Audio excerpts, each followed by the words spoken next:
Welcome back everyone. BSc part third abstract algebra के बारे में हम पढ़ रहे थे। बीएससी पार्ट थर्ड के एवेस्टिक अलजेब्रा के अंदर ग्रुप थ्योरी का अध्ययन हमने किया था। पिछली क्लास तक हमने पढ़ा था कि ग्रुप क्या होता है, ग्रुप की डेफिनेशंस, और डेफिनेशंस के बाद में तीन अलग अलग टाइप्स के ग्रुप्स हमने साइक्लिक ग्रुप, आबेलियन ग्रुप और नॉन आबेलियन ग्रुप या नॉन साइक्लिक ग्रुप के बारे में हमने अच्छी तरह अध्ययन किया। इनकी कुछ थ्योरम्स भी हमने पढ़ी और कुछ ग्रुप्स की टाइप्स भी पढ़े, अलग अलग ग्रुप्स के बारे में भी जाना। जैसे हमने पढ़ा कि क्लाइनफोर ग्रुप, और एक ग्रुप पढ़ा अपने जेडन जो पूर्णांकों का इंटीजर्स का ग्रुप था, रियल नंबर्स के ग्रुप्स के बारे में पढ़ा, और इसके अलावा आइडेंटिटीज के जो क्यूब रूट हैं उनके ग्रुप्स पढ़े, फोर्थ रूट के और फिफ्थ रूट के कई प्रकार के ग्रुप हमने पढ़े, और कुछ ग्रुप्स की डेफिनेशन जानी जिनमें ऑर्डर ऑफ एलिमेंट्स के बारे में पढ़ा, ऑर्डर ऑफ द ग्रुप के बारे में पढ़ा, और ऑर्डर ऑफ एलिमेंट और ऑर्डर ऑफ ग्रुप अगर इक्वल हो जाता है देन साइक्लिक ग्रुप बनता है, ये पढ़ा, और साइक्लिक ग्रुप की थ्योरम्स पढ़ी। ग्रुप की बेसिक स्ट्रक्चर के बारे में हम सब जान चुके हैं अब, यानी वो चार प्रॉपर्टीज लेकर एक सेट ग्रुप कहलाता है जो क्लोजर, एसोसिएटिविटी, आइडेंटिटी और इनवर्स को फॉलो करे। अब उससे आगे हम एक ऐसे स्पेशल ग्रुप्स के बारे में पढ़ने जा रहे हैं जिस अकेले ग्रुप के अध्ययन से बाकी से सभी ग्रुप्स के बारे में कुछ ना कुछ अध्ययन आपको अवश्य हो जाएगा। ये ग्रुप बना है फंक्शन से। फंक्शन से कैसे, इसके बारे में समझे आप देखें। फंक्शन से कैसे इस ग्रुप को डिफाइन किया है।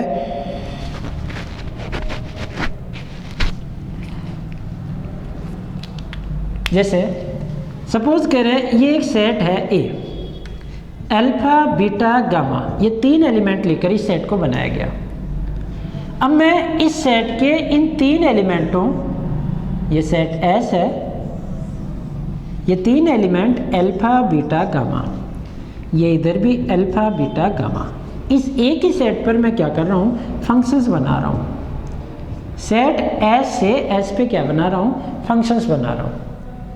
ये फंक्शंस ऐसे कि अल्फा अल्फा पे गया, बीटा बीटा पे गया, गामा गामा पे गया, इस प्रकार बना लिया। या फिर इस प्रकार बना लिया, ये functions F alpha beta gamma, alpha beta gamma, ये सेट एस अल्फा बीटा पे, बीटा अल्फा पे, गामा गामा। ऐसे और कॉम्बिनेशन भी मैं बना सकता हूँ। इस सेट में तीन एलिमेंट है तो खुद से खुद पर बनने वाले एक एक की आच्छादक फलनों की संख्या, शुरू में मैंने आपको बताई थी ये थ्योरी, एक एक की आच्छादक फलनों की संख्या कितनी होती है, संख्या आपके पास n फैक्टोरियल, यहाँ कितनी होगी 3 फैक्टोरियल यानी 6। ऐसे आप 6 फंक्शंस इस पे बना सकते हो, एक f1, एक f2, ऐसे f3, f4, f5। यानी आप एक सेट बना सकते हो जिसमें ये फंक्शन f1 है, f2 है, f3 है, f4 है, f5 है और f6 है। ऐसे 6 फंक्शंस लिए। इस सेट को मैंने नाम दिया G, या परमुटेशन में Pn दे रखा है बुक वाले ने, तो Pn नाम दे दिया। ये सेट Pn फंक्शन संक्रिया कौन सी, जिसे आप O कहते हैं, इस फंक्शन संक्रिया O यानी फोग या गोग जैसे आप बनाते हैं, संयुक्त फलन की जो ऑपरेशंस है, इस O के साथ क्या बनाता है, एक ग्रुप बनाता है, और उस ग्रुप को हम क्या कहते हैं, क्रमचय ग्रुप। यानी एक स्पेशल टाइप का ग्रुप जो क्या बना, किसी सेट पे डिफाइन होता है, उस सेट से खुद पर बनने वाले एक एक के आच्छादक फलनों का संग्रह। किसी सेट के अवयवों से बनने वाले एक एक के आच्छादक फलनों के संग्रह को हम क्या कहते हैं, क्रमचय ग्रुप, जिसकी संक्रिया क्या होती है, फंक्शन कंपोजिशन फलनों की संयुक्त संक्रिया। यानी ये आपके पास ग्रुप बनाएगा। कैसे आप इसे जांचोगे, इसे जांचने का तरीका आपके पास, ऐसे उदाहरण आपने चैप्टर 2 में भी किए होंगे, समझ लें, मैं इनकी सारी डेफिनेशंस लिखाऊंगा। ये ग्रुप बनाएगा कैसे, आप इसके पास ऐसे फंक्शन संक्रिया लगाओगे f1, f2, f3, f4, f5 और f6, और इधर भी आपके पास f1, f2, f3, f4, f5, f6, और ये O। f1 आपके पास कैसा था, जो आइडेंटिटी को आइडेंटिटी पे मैप करवा रहा था, यानी f1 था f1x is equal to x, alpha alpha पे, बीटा बीटा पे, गामा गामा पे, ऐसे था। तो जैसे आप F1O F2 ऑपरेट करोगे और जैसे मान लो अल्फा पे ऑपरेट करवाया तो ये क्या होगा, F1 F2 अल्फा, और F2 अल्फा की वैल्यू क्या है, कहाँ जा रहा है, बीटा पे, तो F1 बीटा और F1 क्या कहता है, बीटा को बीटा। इस प्रकार फंक्शंस की संक्रिया से इसे क्या करेंगे, प्राप्त करेंगे। यानी F1O F2 अल्फा की वैल्यू क्या आएगी, बीटा। ऐसे आप इसे ऑपरेट करो, यानी अल्फा कहाँ जा रहा है, बीटा पे। ऐसे ही बीटा निकालेंगे F1O F2 बीटा, तो उसकी वैल्यू यहाँ अल्फा आएगी। ऐसे आप F1O F2 गामा निकालोगे तो उसकी वैल्यू गामा ही आएगी।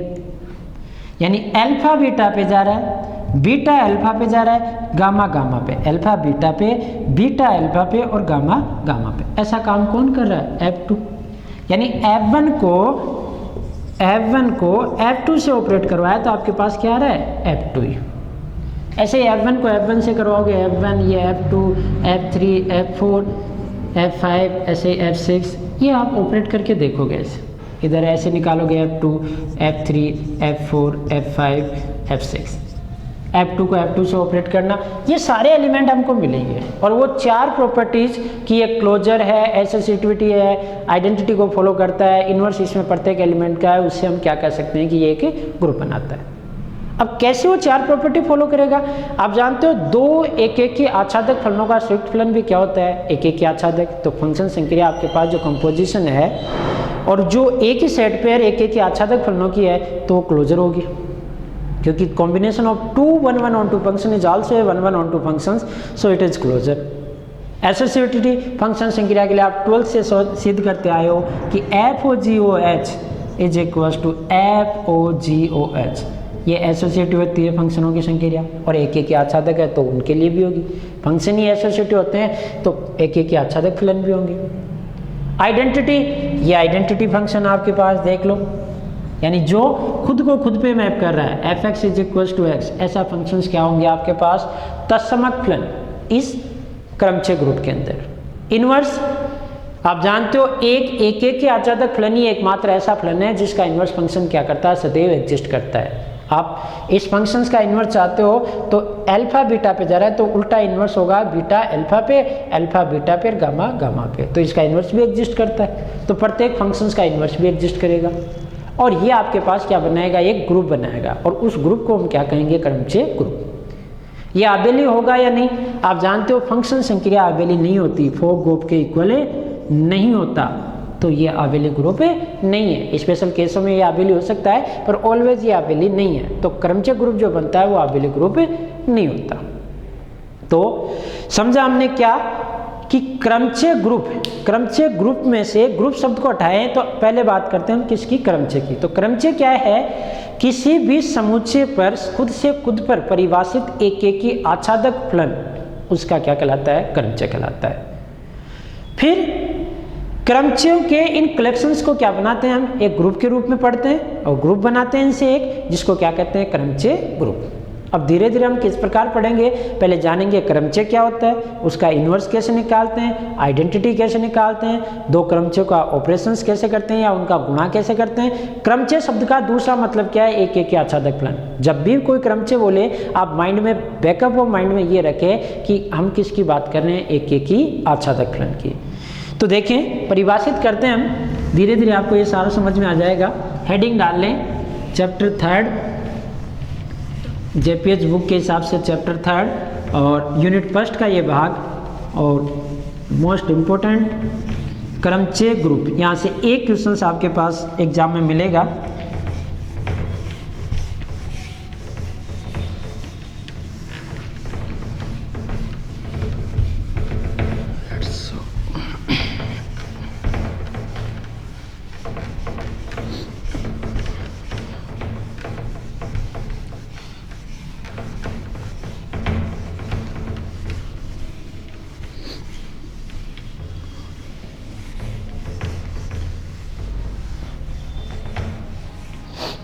हेडिंग डाल ले आप, क्रमचय, चैप्टर का नाम लिख दे, क्रमचय ग्रुप, इंग्लिश में लिख ले परमुटेशन ग्रुप। ए स्पेशल टाइप ग्रुप, उसमें पहले आप जाने क्रमचय क्या होता है। हेडिंग डाल लें केवल क्रमचय, इसके आगे ग्रुप नहीं लगाना, अभी जानना है क्रमचय क्या होता है, फिर उसमें धीरे धीरे उन 4 प्रॉपर्टीज को डालेंगे और वो क्या बनेगा, ग्रुप बनेगा। परमुटेशन, तो डेफिनेशन क्या है कि किसी समुच्चय पर परिभाषित एकेकी आच्छादक फलन को उस समुच्चय का क्या कहते हैं, क्रमचय कहते हैं। किसी समुच्चय, नाम दे देता हूं इसको, एस पर परिभाषित एकेकी आच्छादक फलन को समुच्चय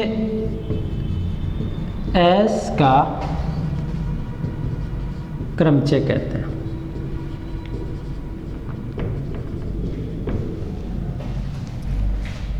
अर्थात ऐसे लिख सकता हूं मैं, समुच्चय एस के लिए एक फलन, फंक्शन दे देता हूं, एक फलन एफ एस टू एस क्रमचय कहलाता है, क्रमचय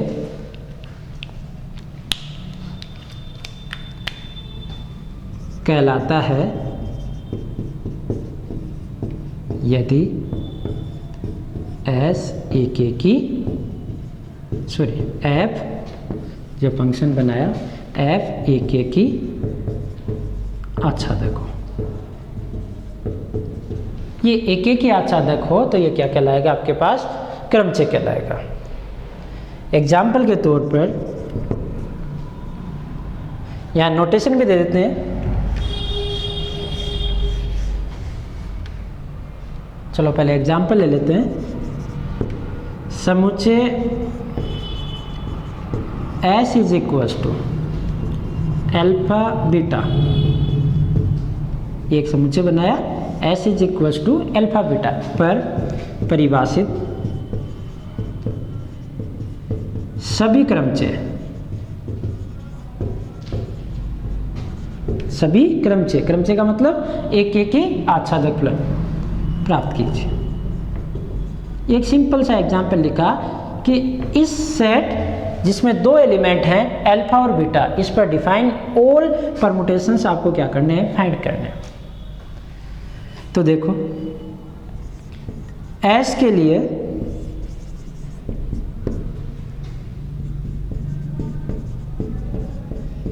एक एक ही आच्छादक फलन क्या होंगे, देखो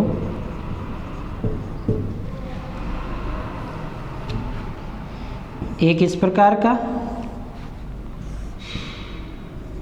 इसको नाम दे दिया F1 alpha beta, alpha beta, alpha alpha पे बीटा बीटा पे, या इसको नोटेशन भी ऐसे भी देते हैं कि F1 is equals to alpha beta alpha alpha पे बीटा बीटा पे। ये लिखने का एक तरीका है। क्रमचय को आप ऐसे लिख सकते हो या ऐसे। ये वेन डायग्राम है और ये simplest form of notation of any permutation. यहाँ साइड में लिख लेना भले ही, क्रमचय को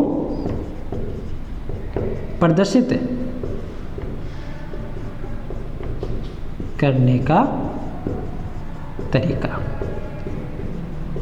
आप फंक्शंस को भले ही ऐसे ना लिखते हो, क्योंकि आप फंक्शंस ऐसे लिखते हो f x is equals to x square plus 2x plus 3, ये आपने एक एल्जेब्रिक फॉर्म ऑफ फंक्शंस लिखी, ये भी फंक्शंस ही है। ये इस प्रकार का फंक्शन है कि f x is equals to कहाँ जा रहा है, एक्स पे, for every x alpha alpha पे बीटा बीटा पे। यहाँ नोटेशंस अपन नंबर्स के रूप में दे रहे हैं, क्योंकि आप इन एलिमेंट्स के बारे में रीड करना चाहते हो ग्रुप के, इन एलिमेंटों में अल्फा कहाँ जा रहा है, आप इस पे इंटरेस्टेड हो कि अल्फा कहाँ मूव कर रहा है, बीटा कहाँ मूव कर रहा है। आप रेंज और डोमेन, रेंज और कोडोमेन के एलिमेंटों के बारे में हो, तो यहाँ रेंज और कोडोमेन के एलिमेंट्स हो नहीं होते, यहाँ सीधा फंक्शंस का मैथमेटिकल फॉर्म नोटेशन होता है। इसलिए ऐसे फॉर्मेट में ना लिखकर हम किसे ऐसे लिख रहे हैं, इसे ऐसे ही। ये पहला क्रमचय। दूसरा जिसको नाम दे दिया F2, ये alpha beta, alpha beta, alpha beta पे बीटा अल्फा पे, या ऐसे लिख दो F2 is equals to alpha beta, और बीटा कहाँ चला जाए, अल्फा पे। इसका मतलब क्या है कि अल्फा अल्फा पे जा रहा है, बीटा बीटा पे जा रहा है, यहाँ अल्फा बीटा पे, बीटा अल्फा पे। ये नोटेशन है। इसके अलावा तीसरा कोई आप एक ही आच्छादक फलन इस पे नहीं बना सकते, क्योंकि आप अगर अल्फा को अल्फा पे ले जाना चाहे तो ये हो गया, और अल्फा की चॉइस बीटा वाली ये चॉइस होगी। इसका मतलब क्या है, इस पर परिभाषित सभी क्रमचय, एक क्रमचय ये है और एक क्रमचय ये है। लिख लिया होगा, ये समझ में आ गया होगा। मैं मिटा देता हूँ और आगे समझाते हैं। देखो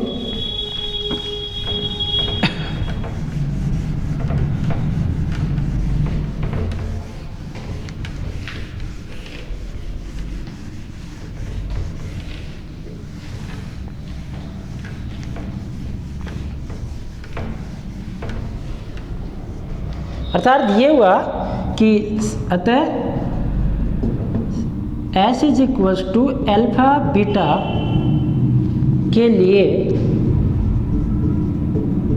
क्रमचयों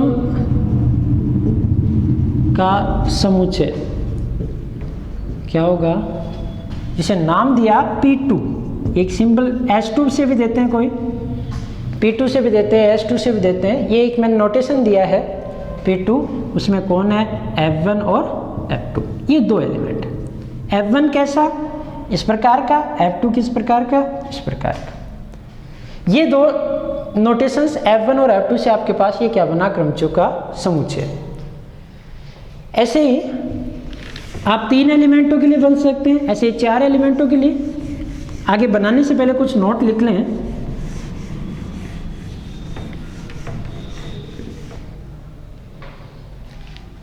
पहला नोट देखें,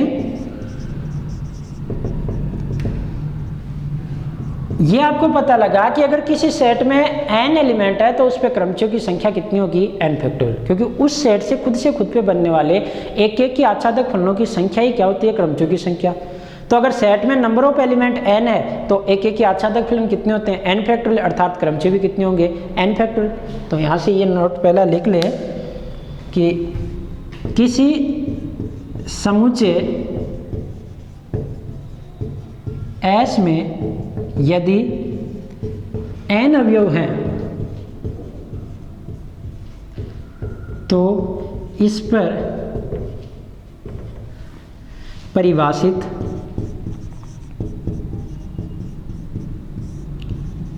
क्रमचयों की संख्या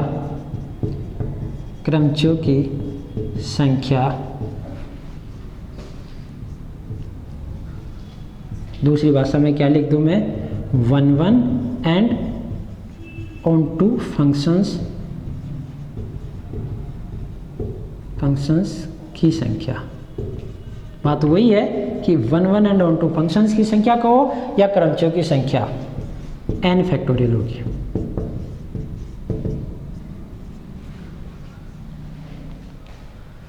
दूसरा नोट ये कि क्रमचय को एक स्टैंडर्ड फॉर्म दिया है। किसी भी समुच्चय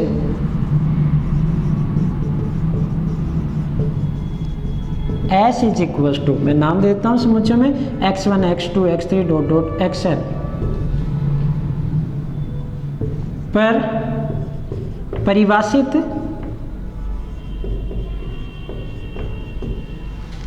क्रमचय को निम्न प्रकार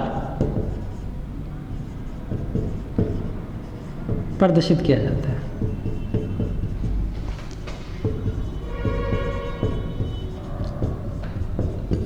इन क्रमचयों को लिखने का तरीका किस प्रकार है, आप एक फंक्शंस बना रहे हो, कैसे, सेट S के एलिमेंटों के खुद से खुद पे, ये x1 ये x2 x3 dot dot xn। x1 कहाँ जाएगा, f ऑफ x1 पे, ये कहाँ जाएगा, f ऑफ x2 पे, ये एफ ओ x3 और ये आपके पास कहाँ जाएगा एफ ओ xn। यहाँ जो भी फंक्शंस की अगर वो खुद से खुद पे जा रहा है तो एफ यहाँ x1 x1 आ जाएगा, x2 x2 आ जाएगा। जैसे मान लो एक सेट में 3 एलिमेंट ले लिए 1 2 3 इस प्रकार के, आपने फंक्शंस बना दिया 1 2 3 और यहाँ लिख दिया 3 2 1। इसका मतलब क्या है कि 1 3 पे जा रहा है, 2 2 पे जा रहा है, 3 कहाँ जा रहा है 1 पे। यानी इस प्रकार के सेट हैं ये, यहाँ लिख देता हूँ, इस प्रकार के सेट है कि 1 इधर है ये मैप हो रहा है 3 पे कोडोमेन में, 2 कहाँ मैप हो रहा है 2 पे और 3 कहाँ मैप हो रहा है 1 पे। ये नोटेशन है क्रमचय का। इस प्रकार इनको क्या किया जाता है, प्रदर्शित किया जाता है। ये लिखने का क्या है तरीका है।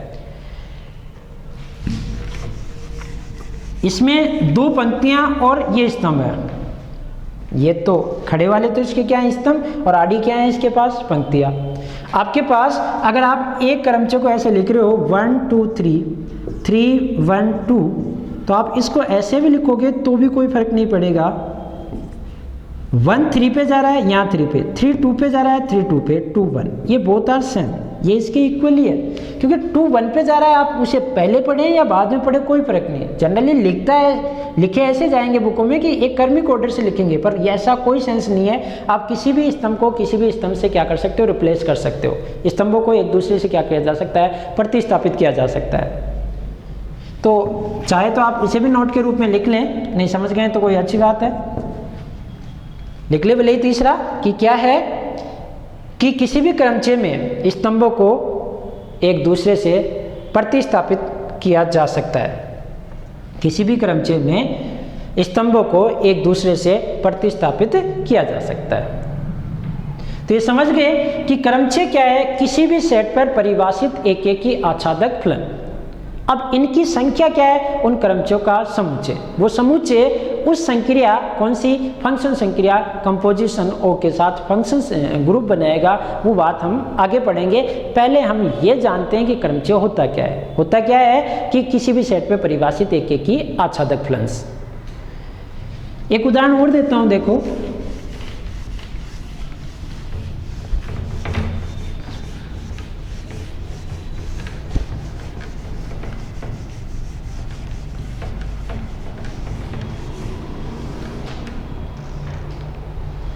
जैसे एक और एग्जाम्पल से देखें, समुच्चय S इज इक्वल्स टू 1 2 3, ये 3 एलिमेंटों का ले लिया, पर परिभाषित क्रमचयों का निरूपण कीजिए, उनको नोटेट कीजिए।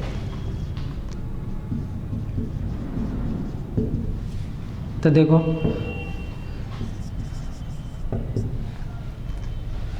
S जो है 1 2 3 पर परिभाषित क्रमचय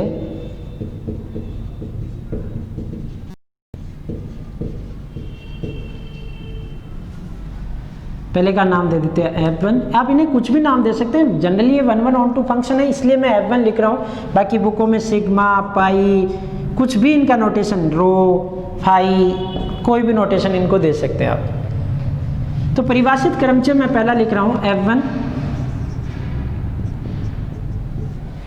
नोटेशन मैंने आपको बता दिया, ये 1 2 3, ये 1 2 3। आप चाहे उसे वेन डायग्राम के रूप में लिखें, पर अब जनरली हम किस प्रकार लिखेंगे, ये निरूपण का तरीका है कि 1 1 पे जा रहा है, 2 2 पे जा रहा है, 3 3 पे जा रहा है। फिर ऐसे ही F2 में क्या होगा, 1 2 3, 1 1 पे तो चला गया, अब 1 किस पे जाएगा, आपके पास 2 पे चला गया, और 2 1 पे और 3 3 पे। ऐसे ही मैं लिख रहा हूँ F3 1 2 3, 1 1 पे चला गया, 1 2 पे चला गया, 1 को कहाँ चला दिया, 3 पे, और 2 2 पे और 3 1 पे, 1 3 पे 3 1 पे। F4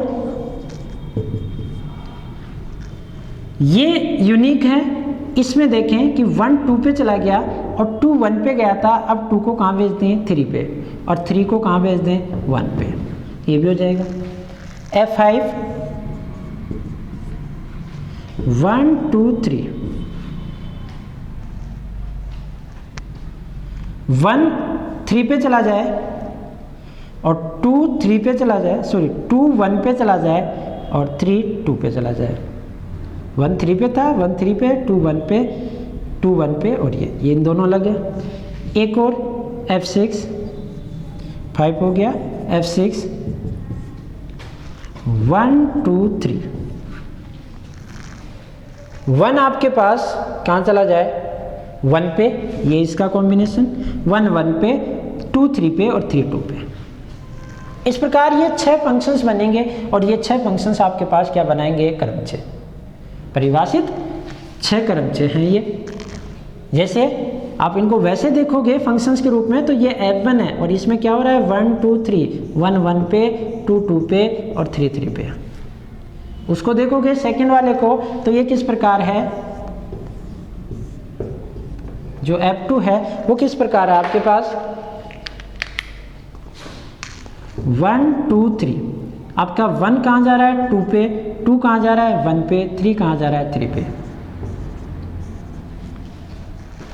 F3 इसको आप देखोगे F3 को तो इसमें क्या हो रहा है 1 2 3, 1 2 3, 1 3 पे और 2 2 पे और 3 1 पे, ये कॉम्बिनेशन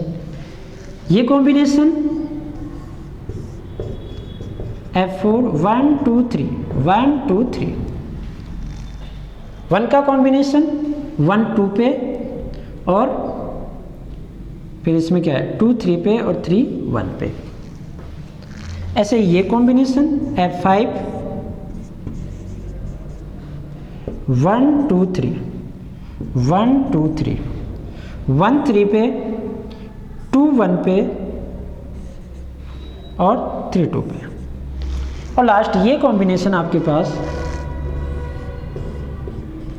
F6 1 2 3, 1 3 2, 1 1 पे, 2 3 पे और 3 2 पे। इनके अलावा और कोई आप एक एक आच्छादक फलन इस समुच्चय S पर परिभाषित नहीं कर सकते। खुद से खुद पे और कोई भी एक एक आच्छादक फलन आप नहीं बना सकते।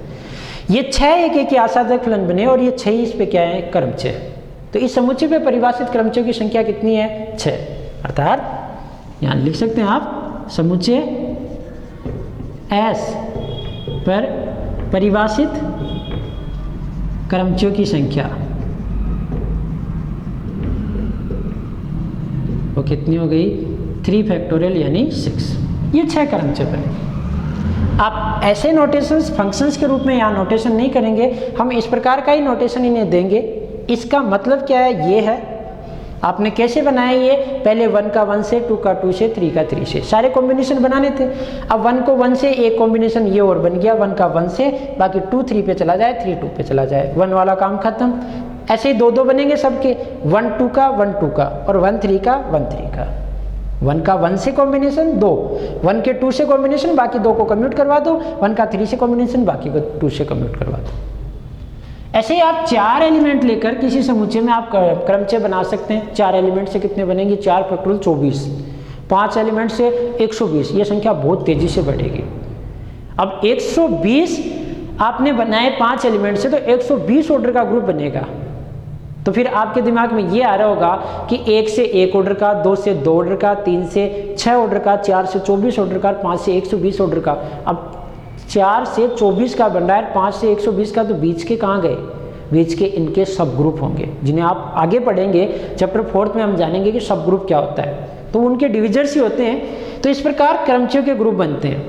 ये केवल क्रमचय बनाना हमने सीखा, अब आगे हम क्रमचयों का गुणन करना सीखते हैं। क्रमचयों का गुणन का मतलब क्या है, फंक्शंस के कंपोजिशन ऑपरेशन से।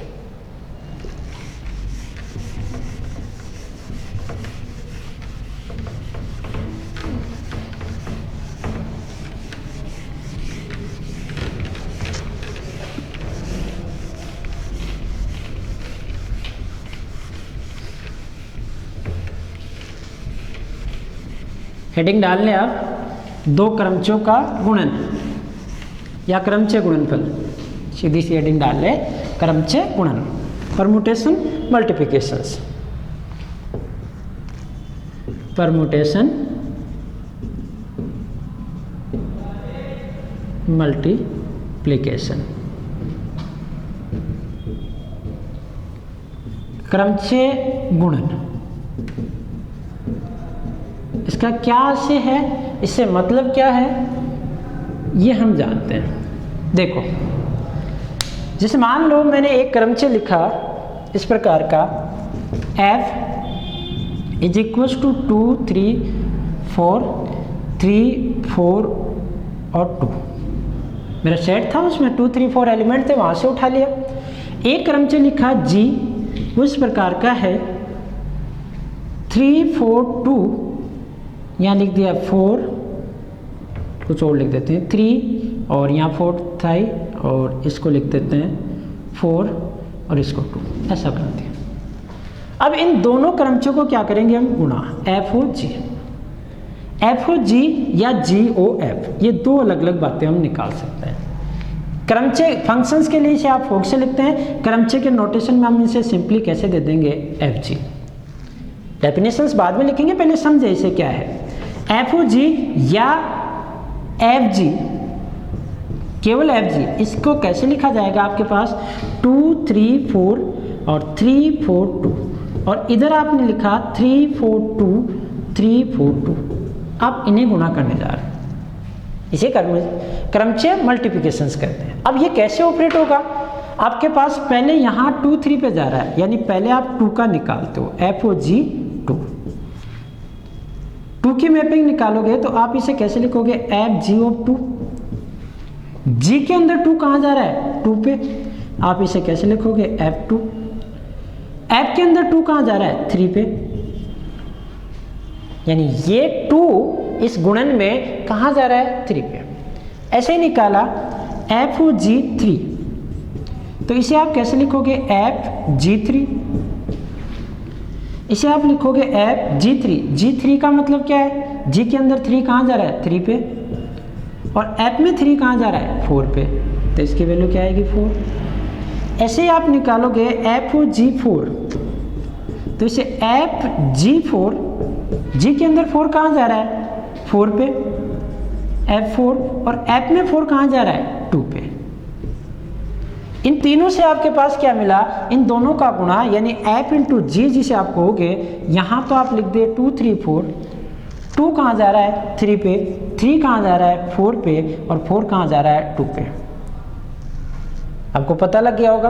और वैसे भी आप देख सकते हो फंक्शंस में, ये आइडेंटिटी फंक्शंस है, 3 3 4 4 4 4, तो इससे किसी को भी ऑपरेट करोगे तो वही मिलेगा, ये वापस यही मिल रहा है। ये ऑपरेशन करने का तरीका। ऐसे ही आप अगर जी ओ एफ निकालोगे तो जी पहले होगा, और यहाँ इस पर्टिकुलर एग्जाम्पल में तो जी ओ एफ भी यही एफ ऑफ जी आएगा। जी ओ एफ निकालोगे, जैसे आपने ये एफ ओ जी निकाला, अगर जी ओ एफ या जी एफ निकालोगे तो आप क्या करोगे, पहले जी रखोगे 3 4 2 3 4 2, और यहाँ कौन रहेगा 2 3 4 3 4 2, इस प्रकार ऑपरेट करेंगे। इसमें आपने जी ओ एफ और किस पे ऑपरेट किया, पहले 2 पे, जिसे आप कैसे लिखोगे, जी एफ 2, जी एफ 2, एफ के अंदर 2 कहाँ जा रहा है, 3 पे, तो जी 3, और जी में 3 कहाँ जा रहा है, 3 पे, यानी ये 2 कहाँ गया, 3 पे। ऐसे ही आप 3 निकालोगे, जी ओ एफ, सेम इसी प्रोसेस से, तो 3 कहाँ जाएगा आपके पास, यहाँ 3 जाएगा 4 पे, आप निकाल के देख लेना। ऐसे ही जी ओ एफ आप 4 निकालोगे तो वो 4 कहाँ जाएगा, 2 पे, यानी जी एफ जो आप निकालोगे वो क्या आएगा, 2 3 4, 2 कहाँ गया आपके पास, 3 पे, 3 कहाँ गया, 4 पे, और 4 कहाँ गया, 2 पे।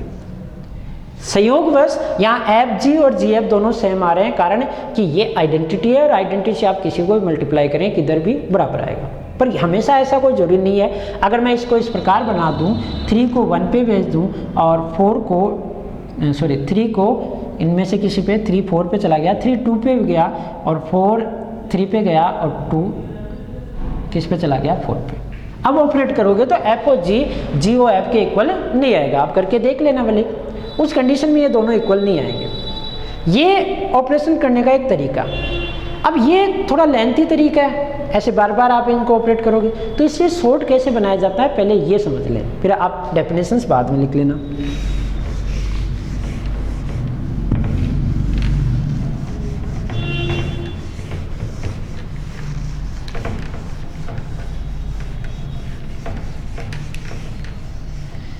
जैसे देखें आप इन दोनों को मल्टीप्लाई कर रहे हो, तो मल्टीप्लाई में अभी अभी आपने समझा कि एफ और जी 2 निकालने का मतलब क्या है, पहले जी को ऑपरेट होना और जो आए यानी ऐसे जी ऑफ 2 और जी ऑफ 2 की वैल्यू क्या आई 2 और फिर आप एफ ऑफ 2 की वैल्यू क्या रखते हो 3। इसका मतलब क्या हुआ कि आप पहले जी को ऑपरेट करोगे और ये इधर से पढ़े आप इसे 2 पे गया, फिर ये 2 कहाँ पे गया 3 पे, 2 पे गया और ये 2 कहाँ गया 3 पे। जैसे आप देखोगे 3 पे गया, फिर ये 3 कहाँ गया 4 पे। अगर यहाँ मान लो ऐसे होता 3 2 पे और ये 4 3 पे और 2 4 पे, तो फिर कैसे पढ़ते कि 2 4 पे गया और 4 कहाँ गया 2 पे, यानी फाइनली ऐसे लिख दूँ मैं, इसको डायरेक्टली मल्टीप्लाई करूँ तो 2 4 पे गया और 4 किस पे गया 2 पे, यानी 2 किस पे गया 2 पे। फिर देखो 3 2 पे गया और 2 किस पे गया 3 पे, यानी 3 कहाँ गया 3 पे। फिर देखो 4 3 पे और 3 4 पे, तो क्या आ गया 4 4, ये आइडेंटिटी आ गई, यानी ये एक दूसरे के इन्वर्स हैं। ये आगे जाके सीखेंगे क्योंकि इन दोनों को ऑपरेट करने पे 2 2 3 3 4 4 आ रहा है, आइडेंटिटी आ रही है, यानी एक दूसरे के क्या है इन्वर्स हैं। तो ये ऑपरेशन करने का तरीका। अब इसे और भी आसानी से समझना चाहते हैं तो ये देखें आप कि आप इसे इस प्रकार लिखें, जो यहाँ है 2 3 4, क्योंकि ये सिर्फ मीडिएटर का काम कर रहा है, 2 4 पे गया और 4 किस पे गया 2 पे, तो ये मीडिएटर का ही काम कर रहा है, ये लाइन और ये लाइन। आपको तो इससे और इससे मतलब, तो जो यहाँ है वो यहाँ लिख ले, जो यहाँ है वो यहाँ लिख ले, संयोग बस ये लिखा हुआ है, तो ये एक दूसरे से क्या हो जाएंगे कैंसिल हो जाएंगे। बचे हुए को लिख दें 3 4 2 3 4 2 और नीचे क्या आया 3 4 2, यही है। ये काटने की जरूरत नहीं है आपको, सिर्फ मैंने एक समझाने के वजह पे इसे काटा है। अगर ये ऐसे होता और सपोज करें 2 3 4, यहाँ कुछ और होता, ये तो मल्टीप्लाई किया ही, यहाँ मान लो ऐसा होता 3 3 और 4 2 2 4, तब क्या करते आप, ये 3 2 4 है, यहाँ लिखो उसे 3 2 4, जो यहाँ है वो यहाँ रोटेशन करें, 3 के नीचे कौन 4, 2 के नीचे 3 और 4 के नीचे 2, क्योंकि आप स्तंभs को आपस में क्या कर सकते हो अल्टरचेंज कर सकते हो, अभी अभी मैंने समझाया था। और यहाँ क्या है 3 4 2 और ये 3 2 4, अब ये वापस क्या हो जाएंगे कैंसिल हो जाएंगे। कैंसिल नहीं करना है आपको, एक में भी कैंसिल नहीं करना है, सिर्फ मैंने समझाने के लिए कर रहा हूँ। बचा क्या 3 4 2 और यहाँ क्या बचा 4 3 2, ये आ गया। आप इसे स्टैंडर्ड फॉर्म में लिखना चाहो तो 2 3 4, 2 के नीचे 2, 3 के नीचे 4 और 4 के नीचे 3, ये इस प्रकार का मिल गया।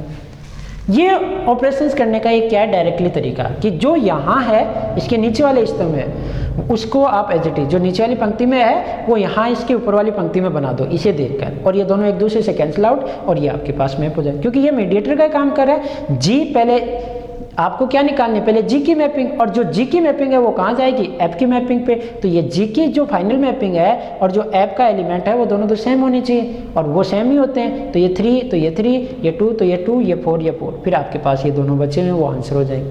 ये मैट्रिक्स सॉरी ये परमुटेशन का मल्टीप्लिकेशन का तरीका है। बुक्स में हम इसी प्रकार इन्हें मल्टीप्लाई करेंगे आगे। कल हम अगली क्लास में इनके बारे में कुछ डेफिनेशंस लिखते हैं, इस मैट्रिक्स मल्टीप्लिकेशंस को कैसे डिफाइन करते हैं ये समझते हैं हम। आप आज क्या करें, इस प्रकार कोई भी आप अपनी मर्जी से कोई भी परमुटेशन लिख ले, जैसे मान लो मैंने ये लिख दिया, यहाँ लिख दिया 7 4 3, यही लिखने हैं पर इनका ऑर्डर चेंज कर दिया, और 5 और ये 2 और क्या बच गया 6।